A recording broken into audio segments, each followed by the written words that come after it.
सुरुवातीला एक अत्यंत महत्त्वाची बातमी. आमदार रोहित पवार यांच्यावरती गुन्हा दाखल झालाय. अमेरिकेचे राष्ट्राध्यक्ष डोनाल्ड ट्रम्प यांचं बनावट आधार कार्ड बनवल्याबद्दल हा गुन्हा दाखल करण्यात आलाय.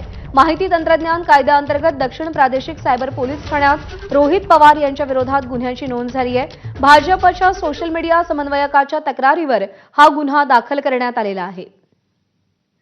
सचिन गाड आपले प्रतिनिधी आपल्याला अधिक अपडेट देतील. सचिन.